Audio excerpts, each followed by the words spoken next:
কে জানে তার কাফনের কাপড় কোনো দোকানে চলে আসছে। আজকে হাসান জামিল এই জায়গায় বৈশাখ কথা বলতেছে, কে জানে আমার কাফনের কাপড় দোকানে চলে আসছে। কে জানে? এই জন্য আর দেরি নাই, ভুল হয়ে গেছে, বাস হয়ে গেছে, আর দেরি নাই, ভুল থেকে ফেরত আসতে হবে ইনশাআল্লাহ। কখন? এই মুহূর্ত থেকে ইনশাআল্লাহ তওবা করে গুনাহ সব মাফ করায় বাড়ি যাব ইনশাআল্লাহ। ইনশাআল্লাহ ইন্নাল্লাযীনা আমানু ওয়া আমিলুস সালিহাত সায়াজআলু লাহুমুর রাহমানু উদ্দা। আল্লাহ বলে, বান্দা তোর ঈমান ঠিক কর, আমল ঠিক কর, পারস্পরিক মহব্বত আমি আল্লাহ তৈরি করে দেব। আমরা ঘুরি তাবিজের পিছনে, আল্লাহ বলে তাবিজ দিয়ে মহব্বত তৈরি হবে না। মহব্বত তৈরির তৃতীয় যে জিনিসটা, দুই দিলকে জোড়া লাগানোর যে ব্যবস্থা আল্লাহ নির্দিষ্ট করে দিয়েছেন, বিকল্প কোনো রাস্তা নাই, সেটা হচ্ছে ঈমান ঠিক করো, আমল ঠিক করো, বিপদ যাবে না। আমাদের অনেক ভাই আছে এই কথা বললে মনে মনে চিন্তা করে, বউরে 20,000 টাকা দামের একটা শাড়ি দিলেই তো কাইত, সবচাইতে লেটেস্ট মডেলের একটা 3 পিস দিলেই তো কাইত, শাশুড়িরে কিছু ধরাই দেবো, বউরে কিছু ধরাই দেবো, সব সোজা, এরকম মনে করে অনেকে। এটাও অন্য জায়গায় হাঁটতেছে, পানি পরে 1 ফুটা দিয়া বন্ধ করে আর 1 ফুটা, পানি পরে উপরে দিয়া বন্ধ করে জানালা, হইল কিছু?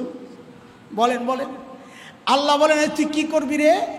বলে 20,000 টাকার শাড়ি দেবো বউরে, মাত্র 20,000? তো শোন শোন, শুধু 20,000 না, গোটা দুনিয়ায় যা আছে সব যদি খরচ করস, তুই দিলে দিলে জোড়া লাগাইতে পারবি না, কারণ এটা আমার কাজ। কার কাজ? আল্লাহ এটাও কোরআনে বইলা দিয়েছেন। আল্লাহ জানেন আমাদের মানসিকতার খবর, সব জানায়া দিয়েছেন। আল্লাহ বলতেছেন, وَأَلَّفَ بَيْنَ قُلُوبِهِمْ لَوْ أَنفَقْتَ مَا فِي الْأَرْضِ جَمِيعًا مَا أَلَّفْتَ بَيْنَ قُلُوبِهِمْ وَلَكِنَّ اللَّهَ أَلَّفَ بَيْنَهُمْ إِنَّهُ عَزِيزٌ حَكِيمٌ।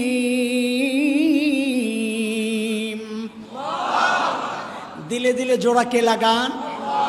আল্লাহ বলেন, তুই খরচ করে জোড়া লাগাবি, লাউ আনফাকতা মা ফিল আরদি জামিআ, যা আছে জমিনে সব যদি খরচ করস, মা আল্লাফতা বাইনা কুলুবিহিম, লাগাইতে পারবি না। কেন? এটা ওটার কাজ না যে দিলে দিলে জোড়া লাগানো, ওয়ালাকিন্নাল্লাহ আল্লাফা বাইনাহুম, এটা আমার কাজ, এটা আমার কাজ। তো দোস্ত মুহতারাম, সমস্ত বিপদগুলো আসে 2 কারণ। এক কারণ হচ্ছে আমার রহমতের ছাতা আমি গুনাহ দিয়া ফুটা করছি, ওই ফুটা দিয়া বিপদ ঢুকে যায়। ফুটা দিয়া কথাগুলো মিলায়া হিসাব মিলায়, কত বড় বিপদ? বলে ফুটা যত বড়। বলে ফুটা কত বড়? বলে গুনাহ যত বড়। ছিদ্র যদি হয় ছোট্ট আলপিন দিয়া তো ফুটা ছোট, যদি তার কাটা দেওয়া হয় তো ছোট আরেকটু বড়, যদি মোটা লোহা দেওয়া হয় তো ছিদ্র আরেকটু বড়, যদি তার চেয়ে বড় মোটা হয় তো ছিদ্র আরেকটু বড়। বলে চূড়ান্ত একদম মাঝখানে ফাইরা দিছে, মানে শিরিক করছো, ছাতা মাঝখান দিয়ে ছিঁড়া। এখন আর ফুটা মোটা না, এখন ডাইরেক্ট গজব। বুঝে আসছি নি কথা? এটা একটা কারণ। আরেকটা কারণ আছে, সেটা হচ্ছে আল্লাহ তাআলা তার বান্দাদেরকে পরীক্ষা করেন বিপদ দিয়া। এটা আল্লাহর ওয়াদা। সূরা বাকারায় আসছে না, وَلَنَبْلُوَنَّكُمْ بِشَيْءٍ مِّنَ الْخَوْفِ وَالْجُوعِ وَنَقْصٍ مِّنَ الْأَمْوَالِ وَالْأَنفُسِ وَالثَّمَرَاتِ وَبَشِّرِ الصَّابِرِينَ الذين إذا أصابتهم مصيبة قالوا إنا لله وإنا إليه راجعون। আল্লাহ বলেন, বান্দা আমি অবশ্যই অবশ্যই তোমাদেরকে পরীক্ষা করব। কি দিয়া পরীক্ষা করবেন? বলে তোমাদেরকে আতঙ্ক, ভয়, এগুলা দিয়ে পরীক্ষা করব। নিরাপত্তাহীনতার ভয়, ক্ষুধা, ক্ষুধার কষ্ট, এটা দিয়ে পরীক্ষা করব। তোমার সম্পদ নষ্ট হয়ে যাবে, জানের ক্ষতি হবে, জীবন চলে যেতে পারে, অসুস্থ হইতে পারো। ওয়াসসামারাত, ফল ফলাদিও নষ্ট হবে। সব কিছু নিয়ে আমি তোমাকে পরীক্ষায় ফেলতে পারি। তো আল্লাহ তাআলা নবীকে বলতেছেন, নবী আমার, এই পরীক্ষায় যারা পাশ করবে এদেরকে আপনি জান্নাতের সুসংবাদ দিয়ে দেন। তাহলে বিপদ আসার আরেকটা কারণ হইল আল্লাহ তাআলা পরীক্ষা নেন। আগের বলছি বিপদ কত বড়, বলে ছিদ্র যত বড়। মনে আসেনি কথা? বিপদ কত বড়, ছিদ্র যত বড়। বলে ছিদ্র কত বড়, গুনাহ যত বড়। আর পরীক্ষার ক্ষেত্রে বিপদ কত বড়, বলে তুমি মানুষ যত বড়। বিপদ কত বড়, বিপদ কত বড়, বলে দুনিয়ার মধ্যে সবচাইতে সেরা মানুষ কারা? বলেন বলেন। নবী রাসূলরা। সবচাইতে সেরা মানুষ কারা? আমি জিজ্ঞেস করছি, আপনাকে সন্দেহ লাগছে নবীরা মানুষ কিনা, এরকম একটা চিন্তায় পড়ে গেছেন না? এটা তো মুশরিকদের কথা। মুশরিকরা নবীদেরকে দেখতো আমাদেরই তো ভাতিজা, এ আবার নবী হয় কেমনে? ঠিক এই প্রবণতা এখন সাধারণ মানুষের মধ্যে। নবীদেরকে মুশরিকরা বলতো, মালি হাযাল রাসূল ইয়াকুলুত তাআম ওয়া ইয়ামশি ফিল আসওয়াক। এটা কেমন রসুল রে, হ্যাঁ দেখি বাজারে যায়, হ্যাঁ দেখি আবার খায়। ঠিক একই কথা এখন কিছু মানুষ মৌলবীদেরকে বলে, এটা আবার কেমন হুজুর, হ্যাঁ দিয়ে আবার আন্দোলন করে, হ্যাঁ দিয়ে আবার মিছিল করে। হ্যাঁ মনে করছে হুজুরের কাম হইলো খালি মসজিদ লইয়া পয়রা থাকা। আমরা মসজিদ লইয়া পয়রা থাকতাম, তোরা যদি ঠিক থাকতি, এখন তোরা উল্টা পাল্টা করতেছস। এই জন্য আমাদেরকে মসজিদ ছাইরা, মাদ্রাসা ছাইরা রাস্তায় নামতে হয়। তো আপনারা এই জন্য চুপ রয়েছেন না। তো বলেন সেরা মানুষ কারা? তো যেহেতু বলেছি বিপদ কত বড়, বলে তুমি মানুষ যত বড়। বলেন বিপদ কত বড়? তো বোঝা গেল সবচেয়ে বড় নবী, সবচেয়ে বড় মানুষকে নবীরা। তো এই জন্য নবী বলেন নবীদের বিপদ সবচেয়ে বেশি। আসাদুল বালা আল আম্বিয়া সুম্মাল আমসাল ফাল আমসাল। সবচাইতে বেশি বিপদ দিয়ে আল্লাহ পরীক্ষা করেন নবীদেরকে।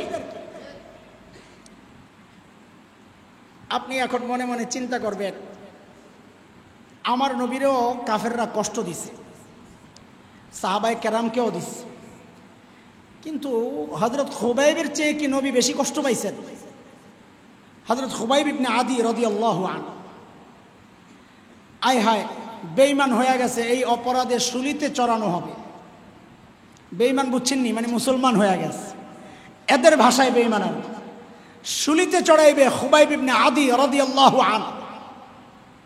আহা, শুলি বুঝেন? শুলি দুই রকম হইতে পারে। এক হচ্ছে কাঠের মধ্যে এরকম লোহা মাইরা ঝুলাইয়া টুকরা টুকরা করে কাটে, আর এক হচ্ছে পায়খানার রাস্তা দিয়া একদম সরু একটা লাঠি ঢুকাইয়া ওইটার মধ্যে বসায়া দেয়। বড় ভয়ঙ্কর কষ্ট এটা। হযরত খুবাইবকে ওইভাবে তারা কষ্ট দিছে, কিন্তু আজীব এক মহাব্বত খুবাইব প্রকাশ করছেন। তাকে হত্যার আগে, শুলিতে চড়ানোর আগে জিজ্ঞেস করছে, তোমার আখিরি ইচ্ছা কি বলো? তো আমারে যদি বলতো, আমি বলতাম আমার ছোট্ট বাচ্চাগুলো আছে, এগুলোর একটু আইনা দেন, শেষবারের মতো একটু চুমা আদর করে দিই। আমার দিলের হালত আমি বলতেছি, আপনারা কি বলতেন? আল্লাহ আল্লাহর নবীর সাহাবী হযরত খুবাইব বলেন, আমাকে শুলিতে চড়ানোর আগে যেহেতু শেষ ইচ্ছা পূরণ করার কথা তোমরা বলেছ, আমি চাই আমার মালিকের দরবারে শেষবারের মতো একটু সেজদা দিতে। সেজদার মজা পাওয়া গেছে যে আমি আর আপনি সেজদার মজা পাই না বইলে আমাদের মাথায় ওইটা নাই। হযরত খুবাইব নামাজ পড়তেছেন। সাহাবী হযরত সাঈদ ইবনে আমের আল জুমাহি রাদিয়াল্লাহু আনহু এই ঘটনা বর্ণনা করেন। সময় তো বেশি নাই, আবার ওই দিকে গেলে সময় দেরি হয়ে যাবে। হযরত সাঈদ ইবনে আমের তখনও মুসলমান হন নাই, হিজরতের পরের কথা, মুসলমান হন নাই। তো তিনি বলেন, আমিও দেখতে গেছি, শুনলাম একটা বেঈমানরে শুলিতে চড়াবে, দেখে আসি। তো তাই যায়া দেখি এই কারবার। বলে লোকটা নামাজে দাঁড়াইলো, আমি অবাক। মৃত্যু পরোয়ানা যার সামনে, সে এইভাবে ইতমিনানের সাথে নামাজ কেমনে পড়তেছে, নিশ্চিন্তা একদম নিবিড় নামাজ পড়তেছে। অথচ নামাজ শেষ করে হযরত খুবাইব কি বলতেছেন? বলতেছেন, আমি তাড়াতাড়ি নামাজ পড়লাম যেন তোমরা এটা না বলো যে আমি মৃত্যুর ভয়ে টালবাহানা করতেছি। তো তাদের তাড়াতাড়ি নামাজের এই হাল দেখছেন নি কারবার। হযরত খুবাইবকে শেষ বলা হইল, বলো তুমি একবার ইয়েস বলবা, নাম হ্যাঁ তোমারে ছেড়ে দেব। বলে কিসের নাম? বলে তোমার জায়গায় তোমার নবীকে আইনা শুলিতে চড়াবো, এটা তুমি খালি হ্যাঁ বলবা, তোমারে ছেড়ে দেব। হযরত খুবাইব কি বাংলাদেশিদের মতো আশেকে রাসূল? হযরত খুবাইব জানেন নবী মদিনায় এমন আশিকদের মধ্যে থাকেন যারা নবীকে ভালোবাসেন জিলাপি খাওয়ার জন্য না, যারা নবীকে ভালোবাসেন রক্ত দেওয়ার জন্যে, যারা নবীকে ভালোবাসেন কল্লা দেওয়ার জন্যে। ও মুসলমান, আজকে এই দৃশ্য দেখার দুর্ভাগ্য হয়েছে। বাইতুল মুকাররম আজকে তো চিল্লাইতে চিল্লাইতে জান শেষ, জুমায় চিল্লাইছি, মিছিলে চিল্লানি, আবার আরেক বয়ান, এখন আবার যাইব আরেক জায়গায়, আজকে শহীদ হয়ে যাবো যা করে আল্লাহ। চিল্লাইতে চিল্লাইতে শেষ। ঠিক মিছিল শেষ করে আসার সময় দেখি সুবহান আল্লাহ, বেটা বেটি যুবক যুবতী সব একখানে, হাতে লোটা বদনা, দূরের থেকে আসতে বোঝাই যায়। তো কি এগুলো আবার দেখি এখানে পতাকা লাগানো, বুঝছি বুঝছি মদিনার পতাকা লাগানো, বুঝছি এরা হইল সিন্নিওয়ালা আশেকে রাসূল, ঈদে মিলাদুন্নবী উদযাপন করতে আসছে। অথচ আজকে মুসলমানের কলিজায় আগুন, আজকে মুসলমানের কলিজায় আগুন। আমার নবীকে নিয়ে কি বাজে বাজে কথাগুলো তারা লিখতেছে, আমি বলতেও পারবো না এগুলা কি লিখতেছে, আপনাদেরকে এগুলা বলাও দরকার নাই। আমার নবীকে নিয়ে নানান বাজে কথা তারা বলতেছে। হ্যাঁ, কে বলতেছে? আল্লাহ ফ্রান্সের ম্যাক্রো কি, আমার নবীর নাম কি?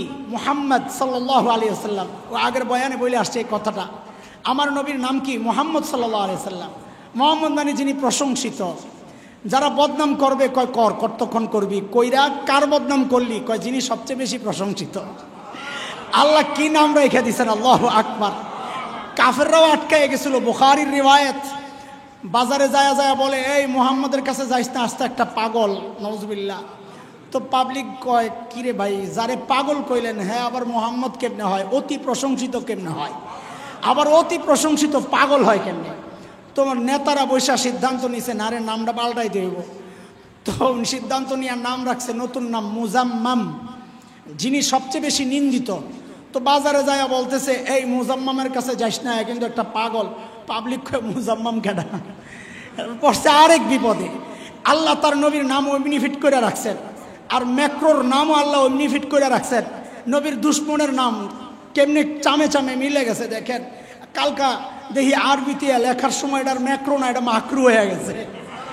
আরে আরবি দিয়া যখন ম্যাক্রো লেখছি দেখি এটা কি, মাকরু। মাকরু মানে অপছন্দনীয়। এইবার সারাদিন প্রশংসা করেন, বলে ভাই কার প্রশংসা করলা? ওই যে একটা অপছন্দনীয় ব্যক্তি, তার প্রশংসা করছি। আমার নবীর বদনাম করবা, বলে কার বদনাম করলা? বলে ওই যে অতি প্রশংসিত, তার বদনাম করছি। আল্লাহু আকবার। হযরত খুবাইব ইবনে আদি রাদিয়াল্লাহু তাআলা আনহা, কাফেররা এসে বলে এ খুবাইব, তোমার জায়গায় নবীরাই না চড়াবো, তুমি খালি একবার হ্যাঁ বলবা, তাইলে তোমাকে ছাইড়া দিব। হযরত খুবাইব জানতেন নবী মদিনায় আশিক মার্কা, বাংলাদেশের আশিকদের মধ্যে থাকেন না। নবী তো মদিনায় ওই আশিকদের মধ্যে থাকেন যারা নিজের জীবন 1000 বার দিতে প্রস্তুত, কিন্তু নবীর গায়ে একটা কাঁটা বিঁধবে এটা বরদাস্ত করতে প্রস্তুত না। আর নবীর আশিক, উহুদের ময়দানে খবর ছড়ায় গেছে আল্লাহর নবী শাহাদাত বরণ করেছেন। মদিনায়ও খবর পৌঁছে গেছে। এক পাগলনি দৌড়ায় দৌড়ায়, যার সাথে দেখা হয় বলে ভাই আমার নবীর খবর কি, যার সাথে দেখা হয় বলে ভাই নবীর খবর কি। এক কাফেলার সাথে দেখা, বলে ভাই নবীর খবর কি, বলে আমরা জানি না, কারণ মুসলমান দুই ভাগ হয়ে গেছে। মাঝখানে উহুদ পাহাড়, মাঝখানে উহুদ ময়দান, এক পাশে পাহাড় এক পাশে মদিনা, মাঝখানে কাফেররা ঢুকে গেছে। ময়দানের এক পাশে নবী এবং কিছু সাহাবি, আরেক পাশে কিছু সাহাবি। যেই সাহাবিরা মদিনার ধারে ছিল ওরা মদিনার দিকে চলে গেছে। ওই এদের সাথে সাক্ষাৎ হইতেছে। জিজ্ঞেস করে রে ভাই নবীর খবর কি বলো? বলে নবীর খবর তো জানি না, তিনি তো ময়দানের ওই ধারে। তবে একটা খবর শোনো, আমাদের সাথে তোমার স্বামী তো জেহাদ করতেছিলেন, তোমার স্বামী কিন্তু শাহাদাত বরণ করছে। পাগলনির কোনো খবর নাই, দৌড়ায় দৌড়ায় সামনে আরেক কাফেলার সাথে সাক্ষাৎ। জিজ্ঞেস করে রে ভাই আমার নবীর খবর কি? বলে নবীর খবর তো জানি না, কিন্তু তোমার সন্তানের কথা কিন্তু জানি, সে কিন্তু শাহাদাত বরণ করছে। মায়ের কাছে কলিজার টুকরা হারানোর চেয়ে ব্যথা আর কি হইতে পারে বলেন? পাগলনি দৌড়াইয়া ঘুইরা যায় পাহাড়ের পাদদেশে, যেই জায়গায় নবী অবস্থান করতেছিলেন, সাহাবায়ে কেরামের কর্ডনের ভিতরে দৌড়াইয়া যায় নবীর সামনে যায় পয়রা বলে, ইয়া রাসূলুল্লাহ, আসার সময় স্বামীর শাহাদাতের খবর শুনেছি, সন্তান কলিজার টুকরার শাহাদাতের খবর শুনেছি। ওগো আল্লাহর হাবিব, আপনাকে জীবিত পায়া হাবিব আমি আমার পেছনের সব কষ্ট ভুলে গেলাম। আরে ভাই আশেক কারে কয় দেখো। হযরত খুবাইব ইবনে আদি ওই কথাই জানায়া দিলেন, আরে কি বলস, আমার জায়গায় নবীকে বসাবি? তিনি জানতেন এটা অসম্ভব, তার জন্য জায়েজ ছিল হ্যাঁ বলা, কিন্তু তিনি তো আমাদের মতো আশেক না।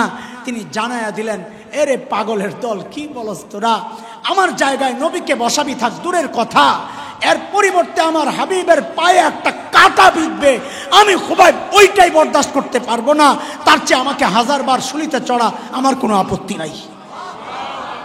এটা তো সাহাবীরা নবীরে দেখে ওই মহব্বতটা কোন লেভেলের ছিল, আমাদের মতো ওই রকম কম মহব্বতওয়ালা নবীর উম্মতরে দেখলেই তো বোঝা যায়।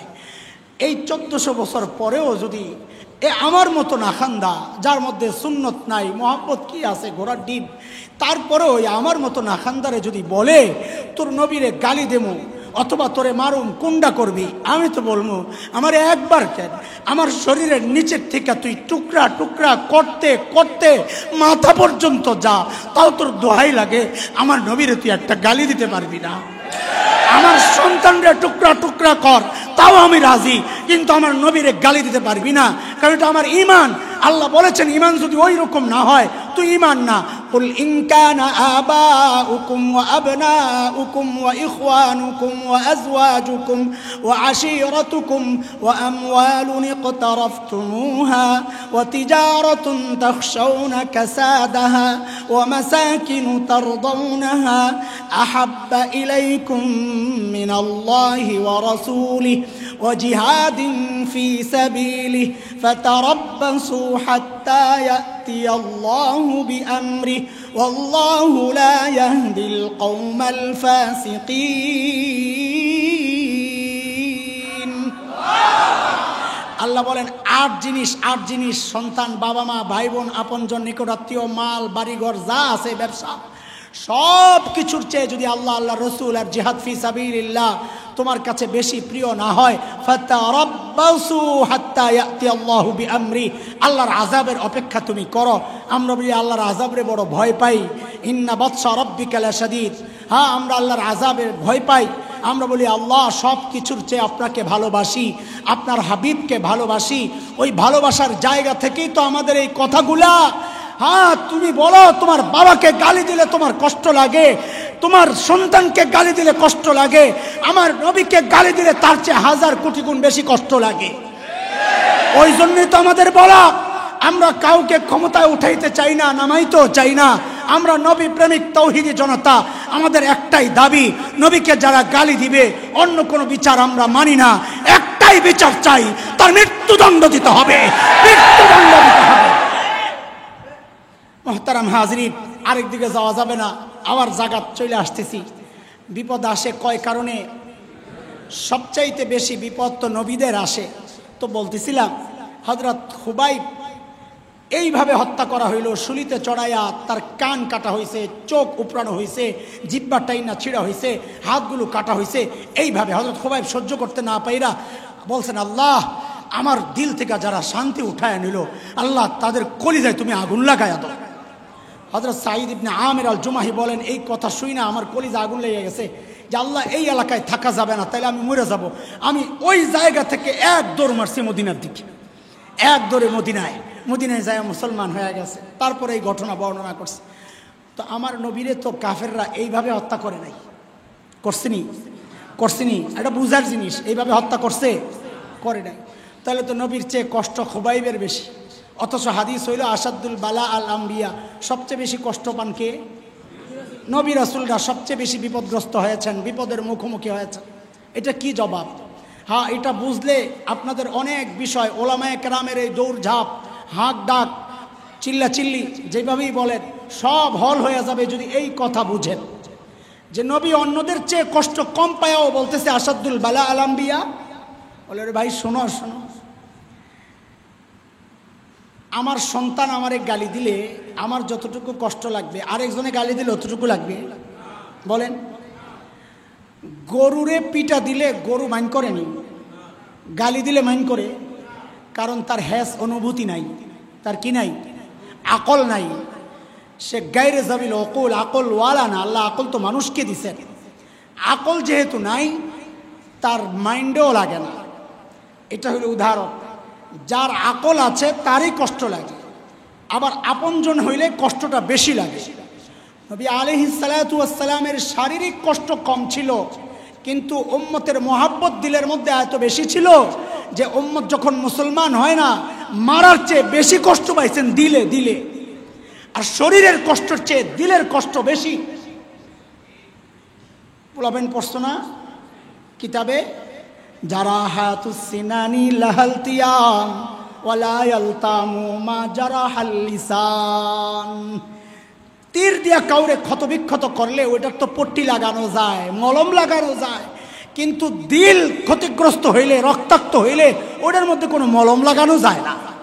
এত পেরেশানি, এত পেরেশানি, এটাই নবীর সবচাইতে বেশি কষ্টের কারণ। শারীরিক কষ্ট সাহাবায়ে কেরামের চেয়ে বেশি হয়েছে, অন্য নবীদের আরো বেশি হয়েছে, কিন্তু নবীর মহাব্বতও বেশি ছিল, যার কারণে কষ্টটাও বেশি ছিল। বুঝা আসছে না কথা? এক কারণ, মুসিবতের কারণে বিপদ আসে, আযাব আসে গুনাহের কারণে। আরেকটা হইল আল্লাহ তাআলার পক্ষ থেকে পরীক্ষা। এখন বিষয় হচ্ছে কোনটা পরীক্ষা কোনটা আযাব কেমনে বুঝব? আব্দুল কাদের জিলানী রহমতুল্লাহি আলাইহি চিনেননি আপনারা? কে? ডেক বাবা? হ্যাঁ, বহু পাবলিক আছে যে জিজ্ঞেস করেন যে আব্দুল কাদের জিলানী ছিল। হ্যাঁ, ডেক বাবা। এরা মনে করে খাজা মঈনুদ্দিন চিশতি আর আব্দুল কাদের জিলানী মানে এখন আমি সিন্নি করতে হয়, এটাই চিনে, আর কিছু চিনে না। আব্দুল কাদের জিলানী বড় মুহাদ্দিস ছিলেন, বড় ফকিহ ছিলেন। আব্দুল কাদের জিলানী রহমতুল্লাহি আলাইহি বলেছেন কোনটা আযাব কোনটা পরীক্ষা কেমনে বুঝবা? তো আয়াত থেকেই তো বোঝা যায়। তিনি বলেন আয়াত থেকেই তো বোঝা যায় যেটা পরীক্ষা। কেমনে বুঝবো? বলে বিপদ আসলে যদি বলে ইন্না লিল্লাহি ওয়া ইন্না ইলাইহি রাজিউন, সব আসছে কার থেকে? যদি বলে আল্লাহর থেকে আসছে তো বোঝা যাবে এটা তার জন্য পরীক্ষা। আর যদি বলে না এই বিপদ আমরা ঠেক দিব, প্রতিরোধ করব, করোনা আমাদের কাছে দুর্বল, আমরা করোনার চেয়ে শক্তিশালী, বোঝা গেল এটা তার জন্য পরীক্ষা না, এটা তার জন্য গজব। যদি বলে মসজিদে আসলে ওয়াজ মাহফিল হইলে করোনা ছড়ায়া যাবে, সিনেমা হল খুলে দাও, তো বোঝা গেল তার জন্য এটা পরীক্ষা না, এটা গজব। বুঝে আসছে কথা? থাক আর কমু না, তাইলে আবার অনেকে খেপা যাবে। আমি এই জায়গায় বলতে চাই না, অন্য কথা বলার জন্য কথাগুলো বলতেছি, সাজায় আনতেছি, গুছায় আনতেছি। বিপদ আসে কয় কারণে? এই দুই কারণ যা বলার বললাম। বাঁচার উপায় কি? বিপদ থেকে বাঁচার উপায় কি? তো এখন তো করোনা থেকে বাঁচার জন্যে মাস্ক লাগাইতেছে। আপনাদের তো দেখি না, মাশাআল্লাহ। আমি তো ধানমন্ডি থাকি, এরা বেশি ভয় পায়। মাঝে মধ্যে তাকায় তাকায় হাসি, দেখি যে মাস্ক একটা না দুইটা না তিনটা দেখা যায় পুরা। সব ব্র্যান্ডের মাস্ক লাগাইছে, কোন দিক দিয়ে যেন করোনা ভিতর দিয়ে না ঢুকতে পারে। হাতে গ্লাস, মাথায় টুপি, জীবনে নামাজ পড়ে না, মাথায় টুপি। যেই ব্যাটারে ওয়াশ করতে করতে শেষ, আপনার বউরে পর্দা করান, বোরকা পরান, শুনলো না, এমন দিয়ে নিজেই বোরকা পরে। তাও কি কাপড়ের বোরকা না, প্লাস্টিকের বোরকা। দেখছেন নি? দেখছেন নি? আবার এখন ভ্যাকসিনের জন্য গবেষণা চলতেছে, আমেরিকা, রাশিয়া, চীন দাদারা ভ্যাকসিন বের করতেছে, কিন্তু ভ্যাকসিন মার্কেটিং করতে পারতেছে না। কারণ কি জানেন? কারণ হলো করোনা এ পর্যন্ত 300 বারের উপরে তার চেহারা পাল্টাইছে। মানে কি? মানে হচ্ছে ধরেন একজন বুড়ি মহিলাকে দেখায়া এক কাপড় সেলাই করে, যে মাস্টার দর্জি তারে বলতেছে এই বুড়ির একটা জামা বানায় দাও। তো মাপটা নিয়ে বুড়ির জন্য আর কি জামা বানাবে, একটা মেক্সি বানায় লইছে। আইনা পরাইতে যায় দেখে এটা তো বুড়ি না, এটা তো আস্তে একটা জুয়ান পোলা। তা আবার জুয়ান পোলার শার্টের মাপ নিছে, মাপ নিয়ে আবার শার্ট বানায় আইনা পরাইতে যায়, দেখে আল্লাহ এটা তো পিচ্ছি মেয়ে একটা, আরে কি কারবার। আবার মেয়ের মাপ নিছে, নিয়ে মেয়ের জন্য ছোট্ট একটা ফরক বানাইয়া পরাইতে আইছে, আইসা দেখে হায় হায় এটা তো যুবতী মেয়ে। করোনা ঠিক সমস্ত বিশেষজ্ঞ ডাক্তারকে নিয়ে এই খেলাটা খেলতেছে। একটা ভাইরাসের একটা প্রকার দেখা, প্রকোপ দেখা, আলামত দেখা তারা যায়া ভ্যাকসিন বানাইছে, ওইটার উপর গবেষণা কইরা ভ্যাকসিন বানায়া টানায়া সাইরা এখন প্রয়োগ করতে যাবে, আবার পরীক্ষা করে দেখে যেটা দেখে ভ্যাকসিন বানাইছিল কিচ্ছু নাই, সিমটম সব পাল্টাইয়া আরেক চেহারা ধারণ করছে। কয়বার, একবার দুইবার না, 300 বারের উপরে আল্লাহ কান ধইরা ধইরা গোটা দুনিয়ার বিশেষজ্ঞদেরকে আল্লাহ কান ধরে ধরে দেখাইতেছে, আরে দেখ আমার দিকে এখনো সময় আছে, আমার দিকে ফির, নাইলে তোরা চাইলে এই ভ্যাকসিন বানাইতে আমি না চাইলে পারবি না। তো আল্লাহও ভ্যাকসিন পাঠাইছেন আমাদের জন্য, আলহামদুলিল্লাহ কইবেন না? এখন আমাদের জিজ্ঞাসা, আপনি মুসলমান, ভ্যাকসিন কোনটা লাগাইবেন, ভারতেরটা না আরশেরটা? আরে বলেন না, ভ্যাকসিন কোনটা লাগাইবেন, ভারতের না আরশের? বলে আরশের ভ্যাকসিন আবার কোনটা? বলে হ্যাঁ আরশের ভ্যাকসিন আছে। মালিক বলতেছেন ওয়ামা কানা আল্লাহু লিউআযিবাহুম ওয়া আনতা ফীহিম ওয়ামা কানা আল্লাহু মুআযিবাহুম ওয়া হুম ইস্তাগফিরুন। আল্লাহ বলেন বান্দারে খালি করোনা না, যত আযাব আর গজব আছে সমস্ত আযাব আর গজবের জন্য আমি কিয়ামত পর্যন্ত ভ্যাকসিন দিয়ে দিলাম। রূপ যতই পাল্টাক আমার ভ্যাকসিন একটাই, লাগায়া দিবি সাথে সাথে ভালো হয়ে যাবে। যত চেহারা পাল্টাক, এরা তো চেহারায় 300 বার পাল্টাইছে, হ্যাঁ মাথা খারাপ।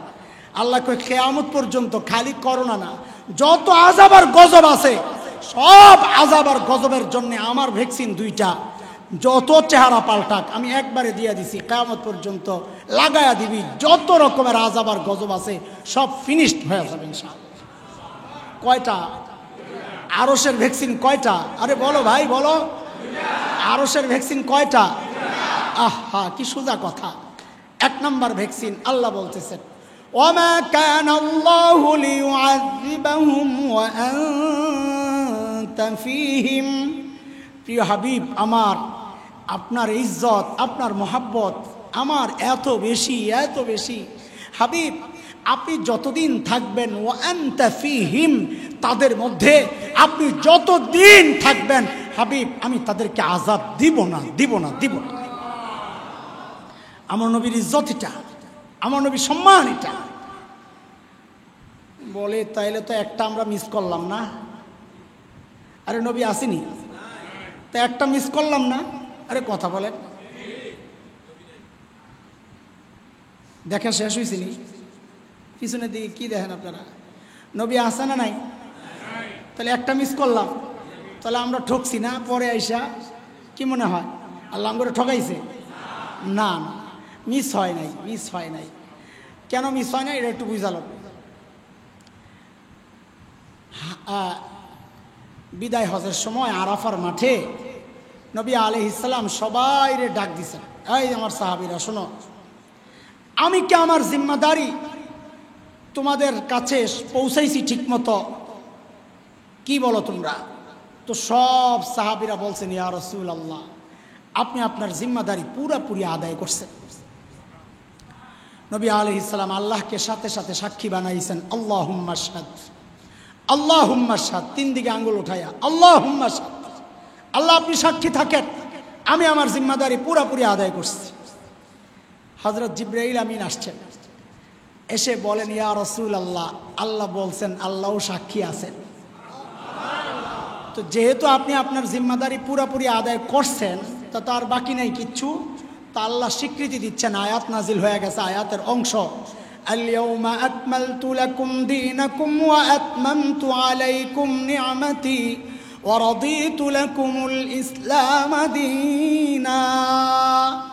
আয়াত নাজিল হয়ে গেছে, আল্লাহ ঘোষণা দিলেন, সুসংবাদ জানায়া দিলেন, আজকে দিন কমপ্লিট।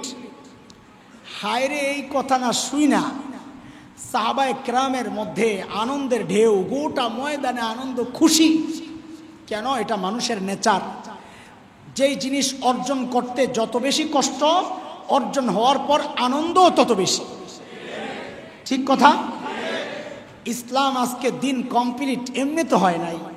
কত সাহাবীর জীবন গেছে, কতজন রক্তাক্ত হয়েছেন, শুলিতে চড়েছেন, কলিজা টুকরা টুকরা হয়েছে হজরতে হামজার, হজরতে বিলালের শরীর, হজরতে খোবাইব, খাব্বাব, আম্মার শরীরগুলো টুকরা টুকরা হয়েছে, হজরতে সুমাইয়ার লজ্জা স্থান দিয়া বর্ষা ঢুকায়া তাকে হত্যা করা হয়েছে। সাহাবায়ে কেরাম তো ভুলেন নাই নবীর রক্তাক্ত হওয়ার কথা, নবীর দান শহীদ হওয়ার কথা। সাহাবায়ে কেরাম তো ভুলেন নাই। আয় মালিক, সাহাবায়ে কেরামের মধ্যে আনন্দের ঢেউ।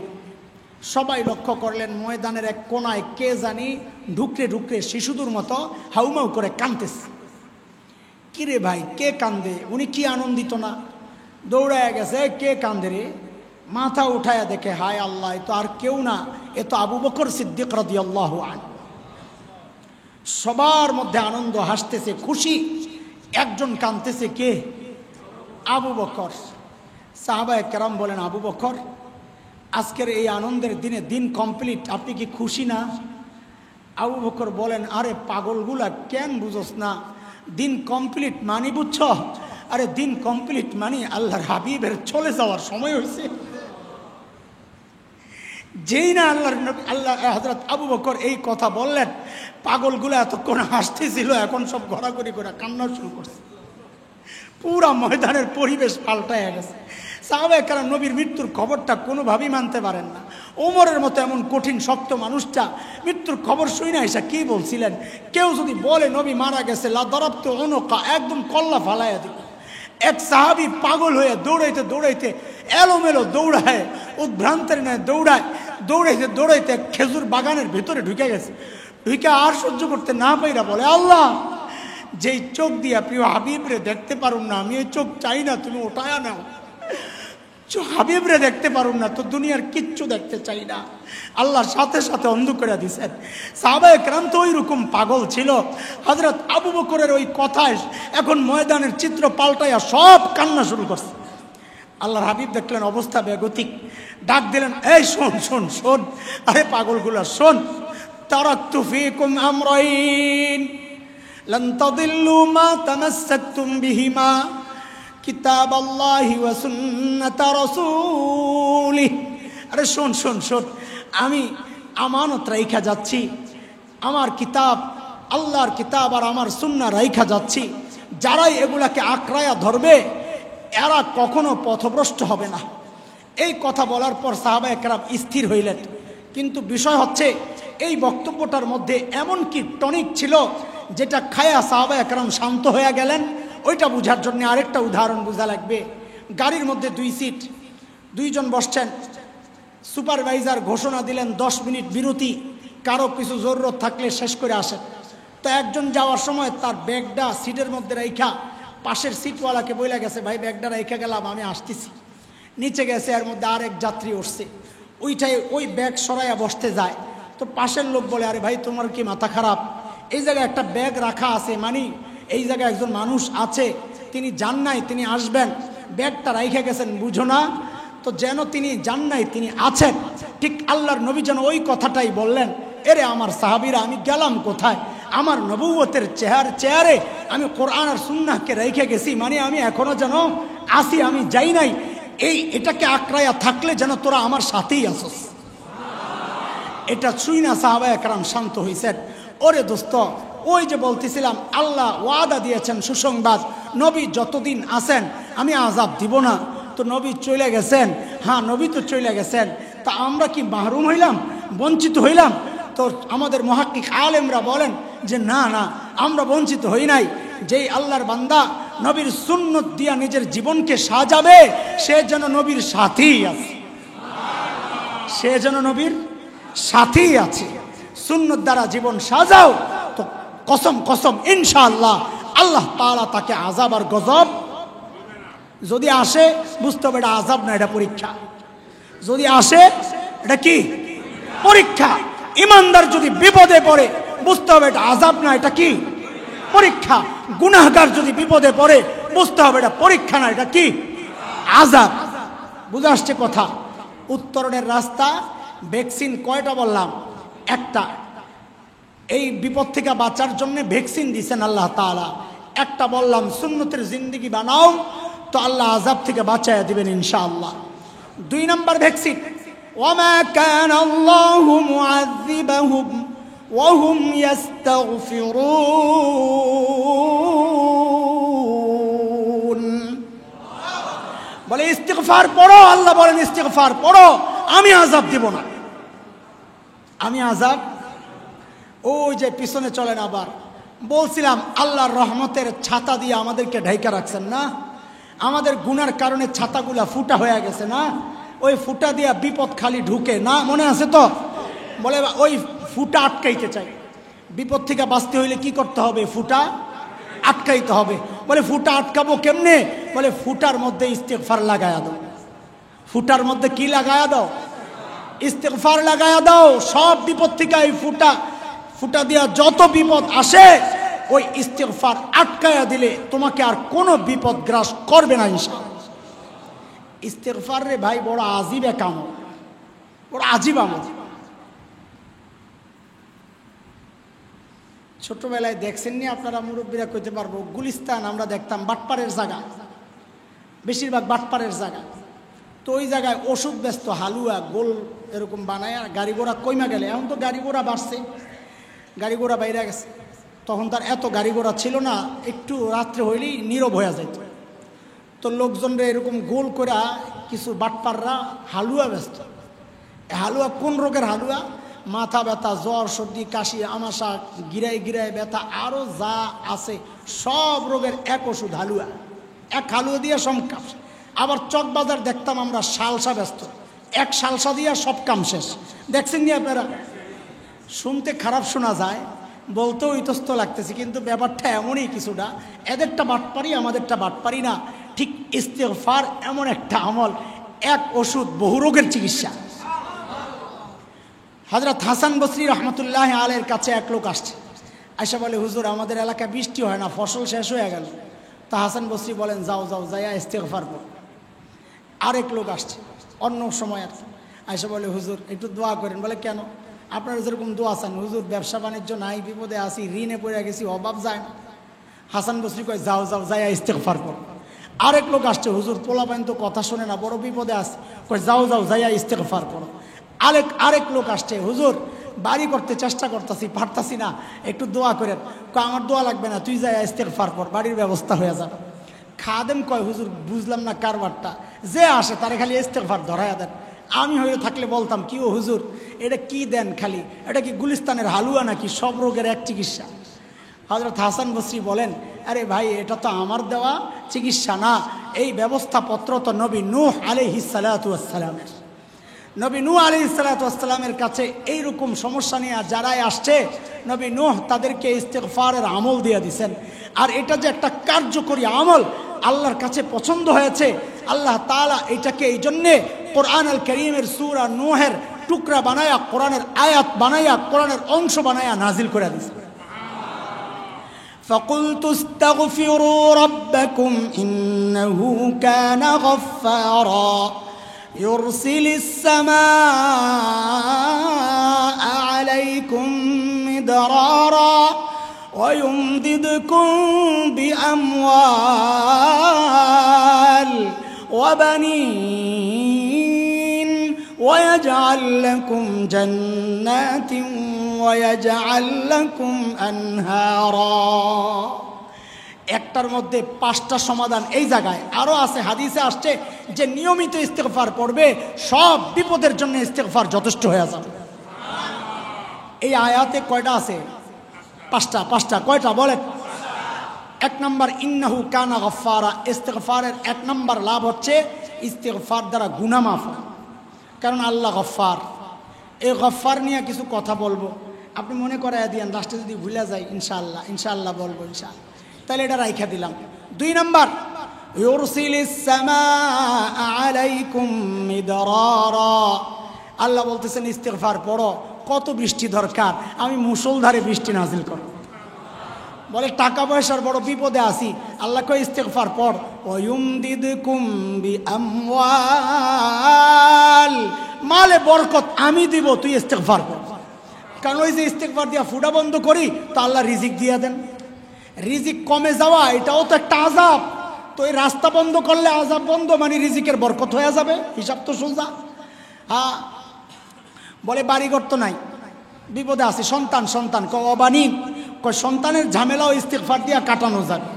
বলে বাড়িঘর তো নাই, খালি বাড়ি নাই, তুই ইস্তেগফার পর, একটা বাগান বাড়ি, লেকওয়ালা, পুকুরওয়ালা, এইরকম সুন্দর বাগানওয়ালা, পুকুরওয়ালা বাড়ি আল্লাহ তোরে বানায় দিবে। রয়ে গেছে একটার কথা, ইন্নাহু কানা গফফার, ইস্তেগফার পড়লে আল্লাহ গুনাহ মাফ করে দেন। আল্লাহ গুনাহ মাফ করে দেন। আমার মালিকের নাম তো গফফার। আরে ভাই, আমরা আমাদের মালিকের নাম না জানার কারণে অনেক কিছু থেকে বঞ্চিত। আল্লাহর সাথে সম্পর্ক দূরত্ব দুর্বল হয়ে যায় শুধুমাত্র রব না চেনার কারণে, মালিক না চেনার কারণে। এই যে মালিক মালিক বলতেছি, মালিক চেনেননি আপনারা? মালিক চিনি না, যার কারণে আল্লাহর সাথে সম্পর্ক দুর্বল। নামাজে তো ঠিকই পড়ি, আলহামদুলিল্লাহি রাব্বিল আলামিন আর রহমানির রহিম মালিকি ইয়াউমিদ্দিন পড়েন না? অথচ জিজ্ঞেস করলে দেখা যাবে মালিক চিনে না। বলেন তো মালিকি ইয়াউমিদ্দিন মানে কি? মাশাআল্লাহ, বিচার দিবসের। আচ্ছা এবার কর, যিনি বিচার করবেন কে? তো যিনি বিচার করেন তারে মালিক বলে না বিচারক বলে? আমাদের কোর্টে কি বলে, মালিক বলে না বিচারক বলে? বিচারক বলে। তো এটাই তো স্বাভাবিক। তো আল্লাহ নিজের বিচারক না বইলা মালিক কেন বললেন? কারণ হলো মালিক আর বিচারকের মধ্যে কাজী, এমন না বিচারকের কোনো আরবি শব্দ নাই, আছে তো, কাজী আছে, হাকিম আছে। তো আল্লাহ তাআলা নিজের কাজী হাকিম না বইলা মালিক কেন বললেন? কারণ এগুলোর মধ্যে পার্থক্য আছে। আল্লাহু আকবার, আল্লাহু আকবার। বলে কি পার্থক্য? বলে বুঝো, যেমন এই টুপির মালিক আমি। আচ্ছা আমি যদি টুপিটা ফালাই দিই, কারো কিছু বলার আছে? কাউরে দিয়ে দিলে বলাস, 10 টাকায় বিক্রি করলে কেন? আমি মালিক, আমার যা ইচ্ছা আমি করুন, তোর কিরে?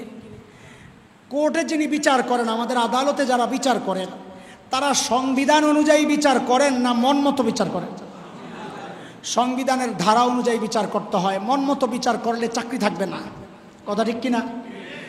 আল্লাহ তাআলা নিজেকে বিচারক না বইলা মালিক কেন বললেন? বান্দারে তোরে বাঁচাইয়া দিলাম। কেন? আমি যদি বিচারক হয়ে যাই তুই বাঁচতে পারবি না, কারণ তখন সিস্টেম মতো বিচার হবে। নামাজ পড়স নাই, আমি বলবো যা সোজা জাহান্নামে যা। রোজা রাখস না, আমি বলবো যা সোজা জাহান্নামে যা। কিন্তু বান্দারে আজকে তো আমি বিচারক না, আজকে আমি মালিক। মালিকের কোনো সিস্টেম চলে না, যা ইচ্ছা তাই করতে পারে। সারা জিন্দেগি এক ওয়াক্ত নামাজ পড়স নাই, আমি যেহেতু মালিক, আমি চাইলে জীবনের সব গুনাহ মাফ কইরা তোরে জান্নাত দিয়ে দিতে। এই জন্য আল্লাহ নিজের কি বলেন নাই? বিচারক বলেন নাই, কি বলছেন? আহা, প্রত্যেকটা আল্লাহর প্রত্যেকটা নাম এইরকম চিন্তা করে করে পড়বেন, দেখবেন মালিকের সাথে কি মহব্বত তৈরি হয়ে গেছে। আমার মালিকের এক নাম গফফার। বলে গফফার কাকে বলে? আল্লাহু আকবার। অর্থ না বললাম ক্ষমাশীল। দুনিয়ার মানুষ অপরাধীকে খোঁজে শাস্তি দেওয়ার জন্যে, গফফার ওই সত্তার নাম যিনি অপরাধীদেরকে খোঁজেন মাফ করার জন্যে। প্রত্যেক দিন শেষ রাতে ওই শেষ আসমানে নেই মাশাআল্লাহ ডাকতে থাকেন, আলা মিন মুস্তাগফিরিন ফাগফির আলাহ। কে কে গুনাহ করছস, আয় জলদি আয়, আমি আসছি তোরে মাফ করার জন্য। তুই মাফ চা, আমি মাফ করে দিই। একজন মনে মনে চিন্তা করতেছে কত আর মাফ করবে, গুনাহ তো অনেক, কত মাফ করবে। বলে দুইটা কথা শোনেন, আল্লাহ কত মাফ করবেন। শয়তান যখন আল্লাহকে চ্যালেঞ্জ করেছে, সূরা আরাফ আয়াত 16, قال فبما أغويتني لأقعدن لهم صراطك المستقيم। আল্লাহ আমি আপনার বান্দারে গোমরাহ করতেই থাকবো। আল্লাহ বলেন এই তুই কি বললি রে? ওই শয়তান, আল্লাহর বলার ঢংটা এমন, শব্দগুলা না, আবার শব্দ খুঁজেন না, আল্লাহর বলার ঢংটা এমন। এই তুই কি বললি রে শয়তান? কয় আপনার বান্দারে গোমরাহ করতেই থাকবো। কয় তোর কথা কি শেষ? হ্যাঁ আমার কথা শেষ। কয় তোরটা শেষ হইলে এবার আমারটা শোন, তোরটা শেষ হইলে আমারটা শোন। তুই আমার বান্দারে গুমরা করতেই থাকবি না, আমিও আমার বান্দারে মাফ করতেই থাকবো। বলে কত করবে? বলে তুই এমন করস কেন? তোর গুনাহ করার শক্তি কি আমার গফফার গুণের শক্তির চেয়ে বেশি রে বান্দা? তুই কত গুনাহ করছস রে? কয় করছি অনেক। কয় কত? তো হিসাব দেওয়া শুরু করছে। আল্লাহ কয় ধুরো তুই আরো বলার ঢং এগুলা, শব্দ এগুলা নাই। কয় আমি একবারে তোরে জানাইয়া দিই তোর গুনাহটা কত পরিমাণ হইলেও আমি মাফ করব। কয় তোর গুনাহ যদি গোটা দুনিয়াটা ভরতে 1000 কোটি মাইল দূরে নক্ষত্র গবেষণা করে বাইর করছে, কিন্তু আসমান কত দূরে কেউ বলতে পারে না। আল্লাহ বলেন বান্দারে তোর গুনাহ গোটা দুনিয়াটা ভরতে যায়া যদি আসমানের সাথে যায়া ঠেক দেয়, তো আমি যেহেতু গফফার লা উবালি, শুন বান্দা আমার কোনো পরোয়া নাই, তুই খালি মাফ চা, একবার খালি মাফ চা, আমি তোর সব গুনাহ একবারে মাফ করে দেব। এখন অনেকের চিন্তা গুনাহ করলাম 80 বছর একবারে মাফ। হায় মালিক তুমি গফফার চিনো নাই। এখন বুঝানো আরো সোজা আমাদের জন্য। ইন্টারনেটের যুগ, কম্পিউটারের যুগ। কম্পিউটারে বৈশা আপনার দায়িত্ব হইল নাম লেখা, খালি নাম লেখা, নাম এন্ট্রি করা। বছরে কত নাম এন্ট্রি করতে পারেন? বছরে আপনি ধরেন 100 কোটি নাম এন্ট্রি করতে পারেন। তো 100 কোটি নাম এন্ট্রি করে 100 কোটি কত হয়? 100 কোটি নাম এন্ট্রি করতে 50 বছরে 5000 কোটির মতো হবে নাকি, না আরো বেশি হবে? 50 বছরে নাম এন্ট্রি করছেন 5000 কোটি। কত কোটি? 5000 কোটি নাম লিখতে লাগছে কয় বছর? 50 বছর না? এই বলেন কথা বলেন। 5000 কোটি নাম লিখতে কয় বছর লাগছে? কথার কথা 50 বছর লাগছে। এখন আপনার ডিলেটের প্রশ্ন আসছে। অনেক রকম সূরত আছে। একটা নাম ডিলিট করতে চান তো সিস্টেম কি বলে? একটা টিপ দিয়া ডিলিট টিপ দাও, একটা গায়েব। কয় 10টা নাম ডিলিট করতে চাই, বলে তো 10টা টিপ দিয়া ডিলিট টিপ দাও, 10টা গায়েব। কয় না আমি সব মুছতে চাই। কয় তাহলে ডিলিট টিপ দিলে দেখবে একটা লেখা আসে অল ডিলিট। কি আসে? All delete. কয় তুমি অল ডিলিটে টিপ দাও, ওকে টিপ দাও, একবারে সবটি যাবে না, কিছু থাকবে? লেখছেন কয় বছর লাগায়া? 50 বছর লাগাইয়া লেখছেন। ডিলিট করতে লাগছে কয় টিপ? অল ডিলিটে খালি টিপ মারছেন, 50 বছর যা কামাইছেন সব মাফ। আরে সব ডিলিট হয়ে গেছে। সব কি ডিলিট হয়ে গেছে? আরে দোস্ত কেন বুঝো না? আমার আর তোমার হাতের বানানো কম্পিউটারে যদি এক টিপ দিয়া 50 বছরের কাজ সব ডিলিট করা যায়, সব মুছা যায়, তো আমার আর তোমার আর মালিকের ক্ষমতা কি তার চেয়ে দুর্বল? মালিক কি পারেন না আমাদের আমল নামার মধ্যে, গুনার আমল নামার মধ্যে একটা অল ডিলিটেড টিপ দিতে পারেন না? মালিক পারেন কি পারেন না? মালিক বলেন আরে আমি তো দেই, তুই ডাক দে, বলস না। নবী বলেন আরে আল্লাহ তো অল ডিলিটে টিপ দেওয়ার জন্য অপেক্ষায় আছে, তুই ডাক দে। বলে অল ডিলিট হয়ে যাবে? আল্লাহর কাছেও কি অল ডিলিটের সিস্টেম আছে? বলে হ্যাঁ আছে। বলে কই পাইছেন? হাদিসে আসছে। আমরা বানায়া কথা কেন বলবো তোমাকে? হয় কোরআনের সূত্রে বলবো অথবা হাদিসের সূত্রে বলবো। আল্লাহর নবী বলেন আত্তাইবু মিনাজ যামবি কামান লা যামবা লা। একজন তওবাকারী আল্লাহর কাছে এতটা পরিষ্কার পবিত্র হয়ে যায় যেন তার ওই আমল নামায় কোনো গুনাহ জমা পড়ে নাই, জিন্দেগিতে যেন সে একটা গুনাহও করে। ভাই তোমাদেরকে ছাত্রদেরকে তুমি বলতেছি, মুরব্বীরা না, আল্লাহর আর একটা গুণ শোনাইয়া শেষ করব। আল্লাহর 3টা গুণ শোনাইলাম। মালিক শোনাইলাম না, গাফফার শোনাইলাম না, আর একটা গুণ শোনাবো, রহিম। কি শোনাবো? শুনবানি তোমরা? আর মুরব্বীরা বললেন না, আপনার করে তুমি বলুন নাকি? ছাত্ররা শুনবানি? শোনো এমনি পড়বা, এইভাবে পড়বা, শব্দ। আরে ভাই শব্দ মুখস্থ, তুমি আমার চেয়ে শব্দ বেশি মুখস্থ করছো। আমারে চিনো, আমারে ওয়াজ করতে দেখছো কয়দিন ধরে? ওই দিন দেখছি একটা হিস্টোরি বের করছি পিছনের, ডিসেম্বরের 31 তারিখ 2014। কত? 31 তারিখ, মানে ওই বছর শেষ না? 31 তারিখ শেষ না বছর? ওইটা ছিল ময়দানে আমার জীবনের সর্বপ্রথম ওয়াজ। তার মানে 2005-15 হিসাব করে দেখছি, 2015-তে ওয়াজ করছি 17টা সারা বছরে। কয়টা? আরে কথা কও না। 2016-তে করছি 34টা, ঠিক ডবল। খুশি, গত বছরের সে ডবল ওয়াজ করছি এবার। সুবহানাল্লাহ। 17 আর 18 আর 19 দিয়ে কোন দিক দিয়ে গেছে এখন আর কইতে পারি না রে ভাই, কারণ এখন সিজন ছাড়াও প্রতিদিন 3টা করা লাগে। এই যে এখন তো ওয়াজের সিজন অনেকের শুরু হয় নাই, তাও তো আজকে 3টা, ওই রকম প্রত্যেক দিন করা লাগতেছে। কথাগুলো কেন বলতেছি যে আমি ওয়াজের ময়দানের লোক না, এই যে আমাদের ছাত্ররা, এরা হলো আমাদের ছাত্র, পড়ছে, আমি তো পড়াই না ওস্তাদ। তোমরা কি পড়তেছ? এনে কয়জন পাওয়া যাবে মাকামাত মুখস্থ করছো? কয়জন পাওয়া যাবে? ওস্তাদরা পড়াইতেছে, আরে বান্দা তো মাকামাত মুখস্থ পড়ছি, পড়াইছি, এখনও তো মুখস্থ। মাকামাতে তো কঠিন আরবি, অথচ আমারও এখন তারাবি পড়াইতে পারবো মাকামাত দিয়া। على أني وإن أغمضني الفطن المتغابي ونضح عني المحب المحابي لأكاد أخلص من غمر جاهل أو ذي غمر متجاهل يدع عني لهذا الودع ويندد بأنه من مناهي الشرع ومن نقد الأشياء بعين المعقول وأنعم النظم في مباني الأصول نظم هذه المقامات في سلك الإفادات وسلكها مسلك الموضوعات عن العجماوات والجماعات। আমি তারাবি পড়াইতে পারবো মাকামাত দিয়া। তোমরা কি পড়ছো মিয়া? নিচের কিতাব পয়রা তো আর পড়াইও নাই। সেই যে তাইসির পড়ছি, সেই তো 1988-89 সরে, এখনও মাছদার টান দিলে গড়গড়ায় মুখস্থ। আরবি সফাতুল মাসাদের পড়ছি তো পড়ছি, আন্নাসর মদ করনা আল খুরুদ নাখাল না দুখুরুদ আখলুন আল কৌদু বেটনা তলব তলব করনা আল হারবু বাগনা আল হারসু খেতি করনা সাতর ছোপান আল মাতর মেবর আল খুরুদ হামেশা রানা আল্লাহ সুছন। এখন তো তোমরা বাংলায় পড়ি, নাওমির মুখস্থ আগা গোড়া করছি, এখনও টান দিলে আগার থেকে মাথায় যাবো। বেদান সাল্লাহ তাল কে মুখতাসির মজবুত এলমেন আমরা মুফতাদিদ বাদ মুফরাদাতুল লুগাত ওয়াজবতে মুহিম্মদ তাসরিফ আসার বেকা ফিতার আরবি রানামায়াত অবজুদ দর মারিফতি রবনা সাউদ খানদান তাওনাইদাত বিতৌফিকিল্লাহ তাআলা ওয়া আনি সবিনা পড়তে পারুন নাওমির দিয়া। আমার তো সব কিতাব আমি এমনি পড়ছি।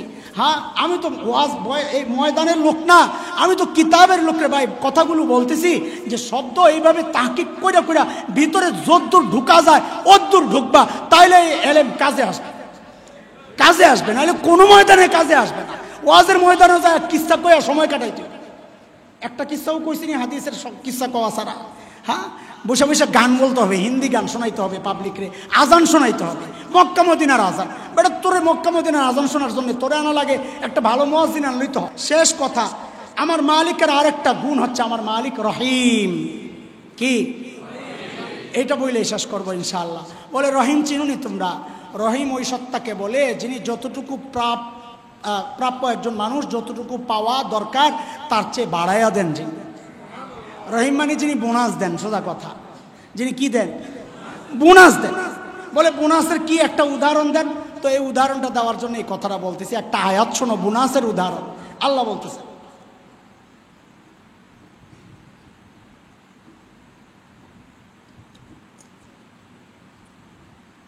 মালিক বলেন ইল্লা মান তাবা ওয়া আমানা ওয়া আমিলা আমালান সালিহা ফাউলাইকা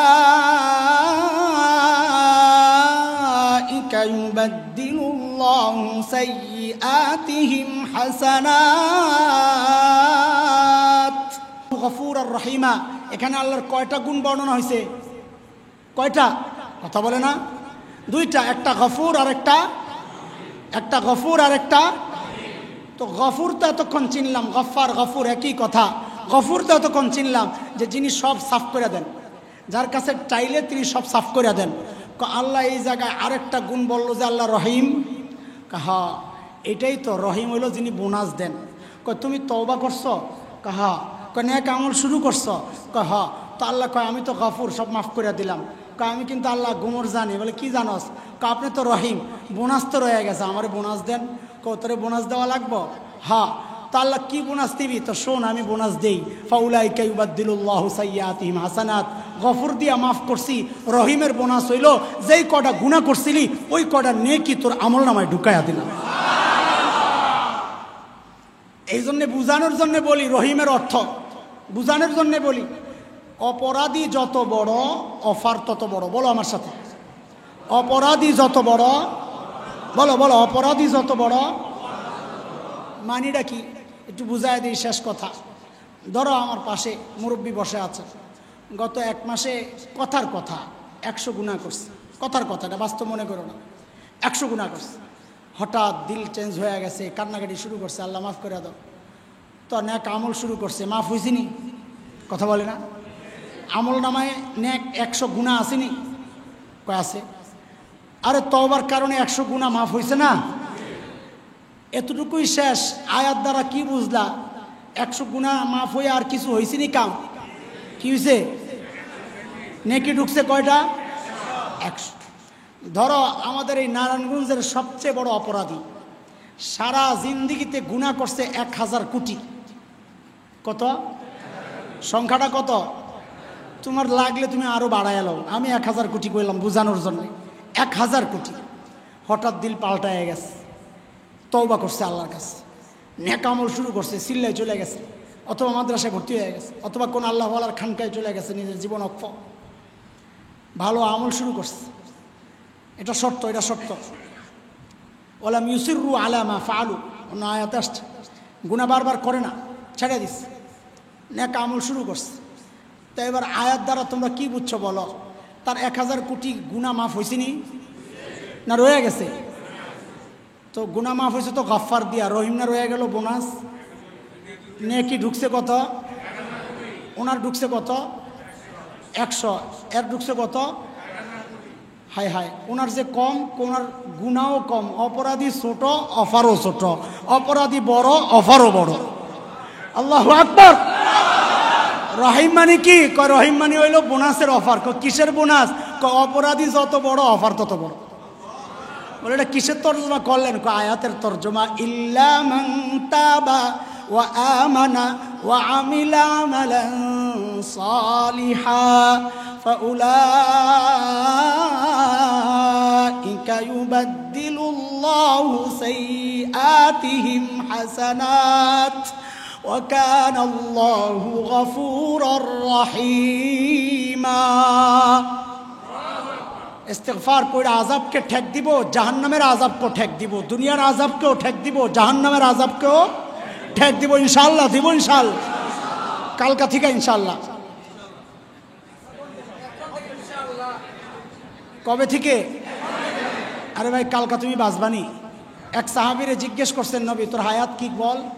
ইয়া রাসূলুল্লাহ, যখন নামাজে দাঁড়াই তো মনে হয় যেন এটা আমার জীবনের শেষ নামাজ।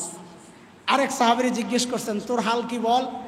ইয়া রাসূলুল্লাহ, যখন না, প্রথমজন বলছেন ইয়া রাসূলুল্লাহ, সকালে যখন উঠি তো বুঝি আমার জীবনের শেষ দিন, এটা আমার জীবনের শেষ দিন। তো আরেকজনকে জিজ্ঞেস করছেন, তোর হাল? বলি ইয়া রাসূলুল্লাহ, নামাজে যখন দাঁড়াই তো মনে হয় যেন এইটাই আমার জীবনের শেষ নামাজ। তো আল্লাহ রসুল বলেন, আমারটাও শোনো, আমি নামাজে যখন সালাম ফিরাই তো আমার কাছে মনে হয় না জানি দ্বিতীয় সালামের সুযোগ আমি না পাই।